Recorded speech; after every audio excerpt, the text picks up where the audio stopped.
Now we all know Mitsuki been wanting to run that fade with Boruto since he got that change of heart Yu-Gi-Oh card used on him. So this dude really chased Boruto down to the outskirts of Konoha to, you know what I'm saying, stand on business. Nothing but that. My boy straight pulled up on Boruto with that bloodlust, and Boruto said, you know what, things gonna have to get rough. I'ma have to stand on business too, Mitsuki, I'm sorry to say. So Boruto versus Mitsuki. What exactly is the reality of this fight? Let me tell you. So first, I want to tell you that Boruto versus Mitsuki was inevitable. This fight had to happen, and this fight will progress the story quite a lot, in my opinion, because the character development that will occur during this fight is going to be unprecedented. So what I mean by that is that fights between, you know, two major characters like this is not something we would really see if we didn't have Omnipotence happening in the Boruto world, because Boruto versus Mitsuki would only be a sparring type of deal in the regular Boruto universe where Omnipotence was not occurring. But now we get to see matchups versus your favorite, you know, Leaf Ninja on a level that's, you know, do or die. We'll get to see how far Boruto will go to save his friend, even though he knows my boy is like brainwashed right now, and we'll actually see what lengths Mitsuki goes to stand on business for his friend. And this kind of falls into the kind of vengeance plot line for Mitsuki, because Mitsuki basically on some Sasuke part 1 type shit when he's talking about, yo, I want vengeance for you, you know, killing the Hokage and trying to assassinate my best friend. So Mitsuki is a synthetic human that's kind of awkward, so I don't really know how Mitsuki processes different emotions. He has a really hard time trying to discern where he stands on certain situations, but he's figuring it out slowly. He's becoming less awkward as the time progresses, but he still has that, you know, socially awkward type of vibe to him when it comes to normal interactions with people. He just gives off that kind of weirdo vibe. Not that, I mean, he's still a cool dude, but that's just, you know, that's why Kawaki's so annoyed with him. He's just like, yo, like, please, let's get out my face, bro. And going back to how I said this fight will basically evoke a lot of character development from Boruto's side and Mitsuki's side, this fight is a catalyst for, you know, that progression. And I feel like Ninshu, one of the principles of chakra that the Sage of Six Paths was trying to spread to the world, is basically like chakra is meant to connect people and people can understand each other. And it's even been said and shown in the Naruto Boruto series that, you know, two elite ninja, when they trade blows, they can actually read each other's hearts and minds. So Sasuke mentioned that when Naruto and Sasuke first fought at the Final Valley. So it's been a reoccurring theme throughout the series, and the anime showcases it by, you know, when characters fight, they end up seeing inside the other character's mind and memories. And I think that this same thing is going to happen with Mitsuki versus Boruto, because they're very much elite level ninja and they have a really close bond. Although, you know what I'm saying, the memories, the cards are scrambled up, those memories are still there. And I feel like Mitsuki will see inside Boruto's heart and be like, yo, like, what is this? This actually feels like, you know, my true friend. So I feel like that is a huge theme that's going to be touched on again. In Boruto, there's all this new shit. It's always been shown at the end of the day, the soul of a shinobi stays the same. So even though we have these Otsutsuki running around, these scientific ninja tool motherfuckers running around, all these type of Shinju motherfuckers, like, at the end of the day, you know, when two ninja exchange blows, they're going to understand each other without even saying a word. And it's crazy because Mitsuki said, yo, I ain't trying to hear none of that, Sarada. Like, whatever he told you, whatever lies he told you, I ain't trying to hear none of that. So it's kind of funny because Mitsuki, in the end, he won't really need to hear anything. My boy straight want hands. My boy straight want a box. He don't want, like, my boy sent the striking shadow snakes, the sage mode snakes. My boy was trying to send Boruto to the shadow realm.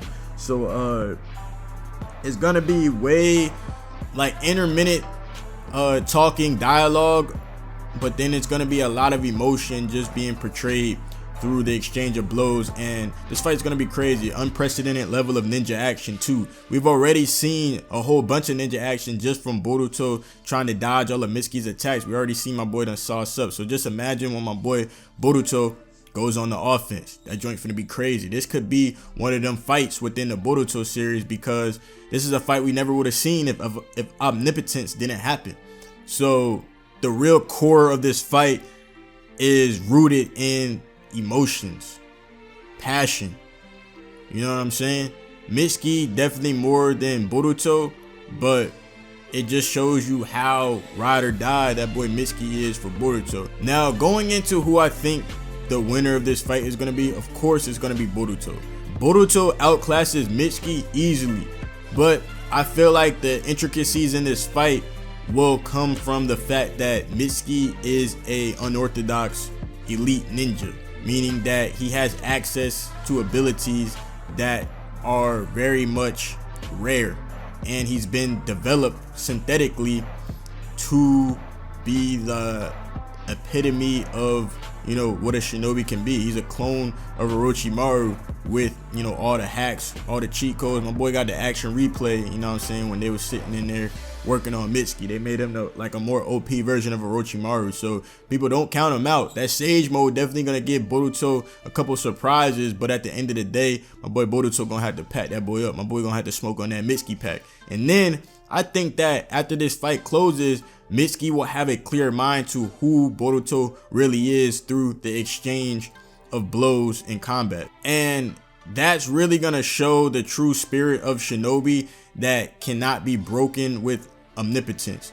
So it's actually gonna be funny that the omnipotence will be overcome and defeated by the initial purpose of chakra, which is meant to connect people and help people understand each other. And I feel like people just throw out a lot of the themes that have been introduced in Naruto over the years just because they just focus on the fighting and focus on, like, you know, some of the more flashier stuff that's thrown in your face with the storyline. But at the end of the day, they always lean back on the principles of the shinobi that we got introduced to, you know, eons ago. In terms of Ninshu, we really didn't even know about that until the Sage of Six Paths came and told, I can't remember who introduced Ninshu. I think Sage of Six Paths, when he came back, he talked about the Ninshu, but Killer B has shown using, you know, the principles of Ninshu when he, you know, fist pounds dudes and he's able to read into their minds and hearts.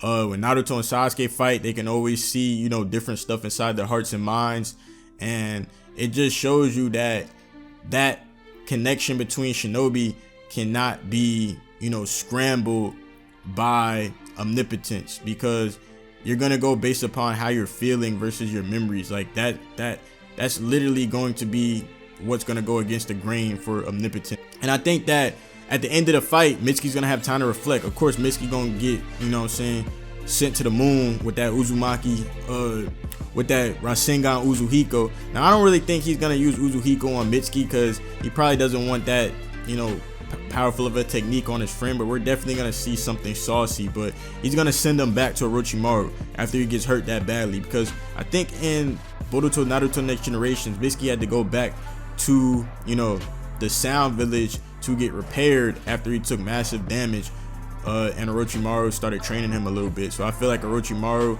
might help restore Mitsuki's original state from before omnipotence, and that's going to be a whole plot line how Orochimaru gets involved, because I don't know, Orochimaru, I don't see him really buying into omnipotence or being affected by omnipotence like 100%.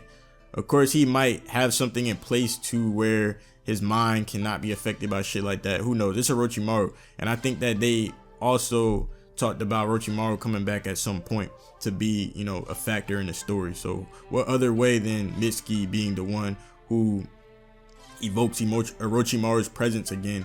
And I think that Mitsuki will also end up coming back to save Boruto in his time of need after he gets defeated, because after Boruto defeats Mitsuki, like, Mitsuki's gonna be off the story for a little bit, and he's gonna come back at the end of the arc, I feel like, and he's gonna help Boruto out and say, I've seen the error in my ways, and, you know, shinobi exchanging blows help me understand that you are Uzumaki Boruto.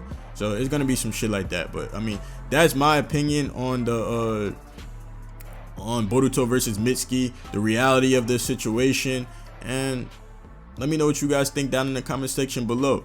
It's been your boy AnimeAnalyst, aka the Young Jiggy Ninja. I'm gone. Peace.